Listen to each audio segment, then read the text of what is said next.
Hello and welcome back to my RC channel. I'm Andy RC and boy am I excited to show you today's model.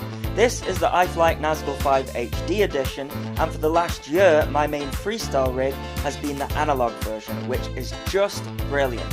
In fact, when it came out I was about to do a budget friendly SucceX freestyle build, but when I added up the list of components I couldn't compete with what came with the Nazgul5 for the same price. So I'm absolutely thrilled that they have released this Caddx Vista HD version with some improvements along the way. Now, I've been flying this guy for a couple of weeks and I'm really struggling to find things wrong with it, but let's give it a try. I can't say that I'm too fond of how the camera slightly pokes out of the front. Now, they give you this nice 3D printed TPU camera protector which does the job. However, you can't really angle it more than 35 degrees because the edge of the protector gets in the way of the frame. But it just so happens that 35 degrees is the camera angle I fly at for freestyle. But if you want any more than that, then you will have to take the camera protector off. I'm not sure why they didn't redesign the carbon plate on the side of the frame so that the DJI camera can sit further back. But with this being a budget-friendly model, they most likely just designed a 3D printed part in place of an analog camera. And there's another thing I thought was worth mentioning. I did break an arm crashing into concrete with the analog version, and it seems to be a weak point with iFlight frames in general. But they have made the arms thicker on this new V5 edition of the frame, and so far I've not had any breakages, but it might be worth buying some spare arms when buying this model at the same time. I also wish that they had designed it so you could fit another battery strap through the back of the frame, because the first strap sits too far forward on the battery. They do give you a grippy mat so that the battery doesn't slide, and it does feel fairly secure, but a second strap through the back would definitely do the trick. But other than that, I really can't think of any more faults. This is a superb model and it's already cemented itself into my main freestyle rig. Of course you need the DJI goggles, but I'd still recommend the analog version if you have analog gear.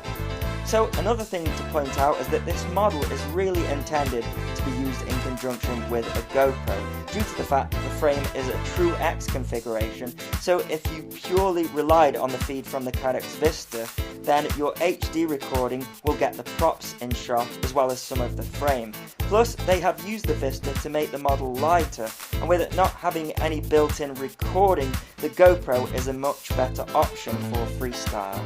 Now, you have to buy the GoPro mount separately, and be careful here because this one is listed as being for the Hero 6 to the Hero 8, but it actually just fits the Hero 8 due to it being bigger than the other ones. They do make a GoPro 5 to 7 mount for the analog model, and those will still fit this one just fine. I was a little bit unsure about the GoPro 8 mount at first because it looks weak, but it doesn't cause any jello in the video feed. It comes with a nice lens protector that fits inside the casing, and you can easily change the angle with this bolt and Allen key system that is cleverly designed to stay in place. You can also access the SD card and USB port without removing it from the case with this side cutout. More welcome improvements are these motor protectors, which now double up as skids so you won't damage the motor screws if you want to slide around on concrete. There are some other nice little touches, such as the grip on the Vista's antenna and these motor wire protectors. They have also hooked up an LED with the iFlight logo underneath, and there's a cutout for a large capacitor to filter out any noise. The motors are iFlight CDE 207 1800 kV for the 6S version of the model and 2750 kV for the 4S version. iFlight sell them as a budget motor, but they are as good as any motor on the market. They are just not as flashy as some of the other higher priced motors, but I think they really suit the colour scheme of the model nicely. The props are iFlight's Nazgul 5140s, which I'm a big fan of. Then the stack consists of iFlight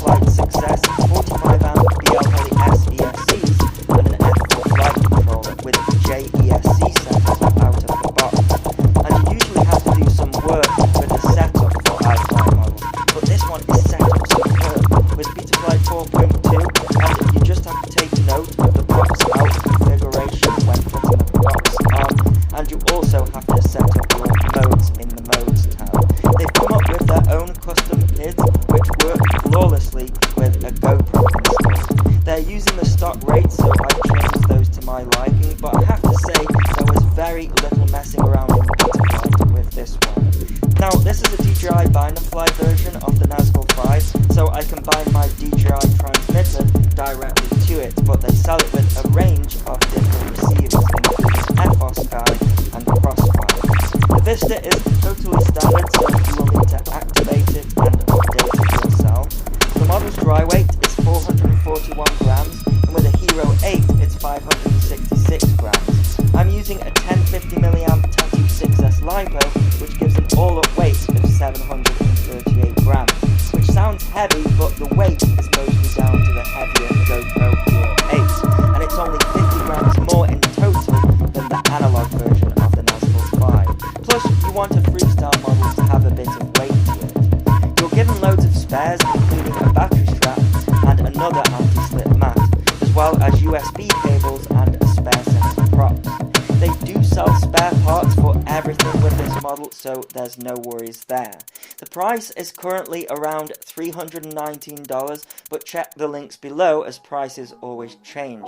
And $149 of that is the Vista, so if I take that away, then everything else costs just $170 or around 129 GBP, which I think is really good for what you get.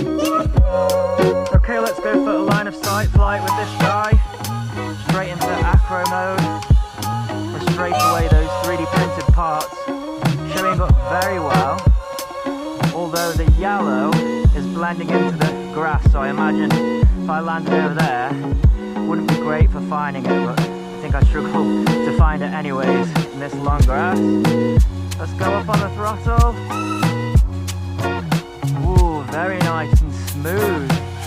Not hearing any oscillation straight away, and this is with their pids and with the GoPro 8 on the top. Of course, we'll have to see how it flies FPV, but it's looking good so far.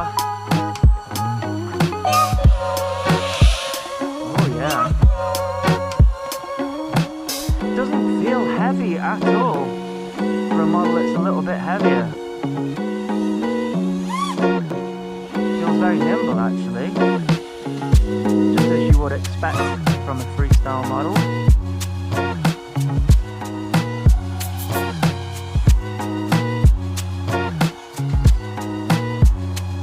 Doing loops nicely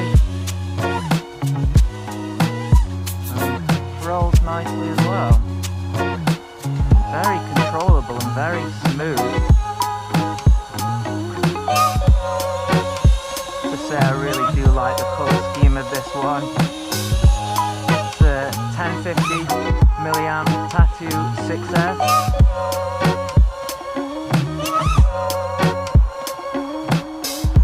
And so far, so good. Very snappy.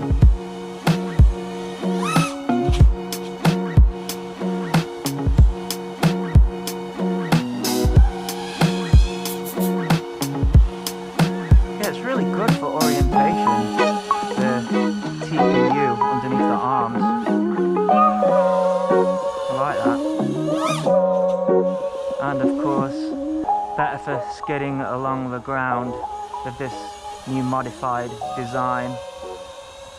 The motors are so smooth. You can't get much better than these motors, even though technically they are their economy brand or budget brand.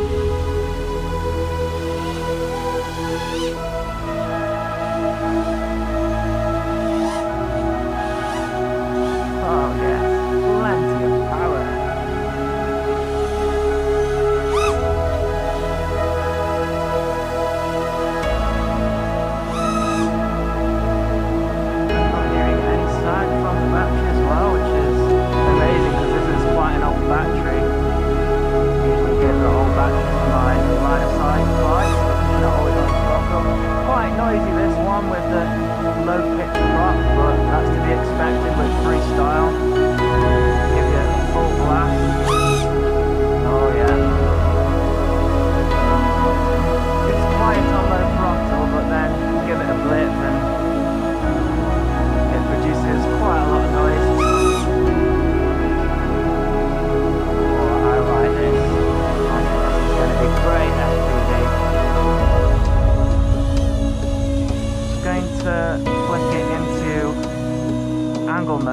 if I've got any drift. It's just the wind blowing it. Thumbs off. Yeah, just the wind blowing it. It's been a while since I've flown on this DJI controller, so it's taken a little bit of getting used to. So let's go and fly FPV.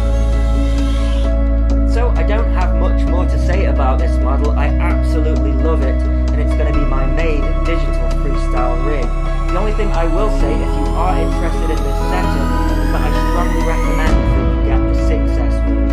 And that's because 2750 kV is a little bit high for 4S freestyle. It's more of a racing kV, and I think you will get a lot of voltage sag on punch outs. But with SucceX, there was no problems with voltage sag or performance. The only thing you have to watch out for on SucceX is that cliff edge of the voltage when you get towards the end of the battery. It creeps up on you quick, and I have ruined some batteries with that way. But other than that, I'm really impressed with the performance of the DJI camera. There's no jello coming through to it, which is something I always watch out for, especially when the camera is mounted in TPU. And the tune is absolutely flawless. I can't fault it, and I wouldn't change anything. It's really snappy, there's no bobbing up and down, and it is just really smooth when you go up on the throttle. So if you wish to get one, I'll put a link in the video description, as well as a pinned comment, and I'll leave you with some flying. So as always, thanks so much for watching. Please continue to subscribe,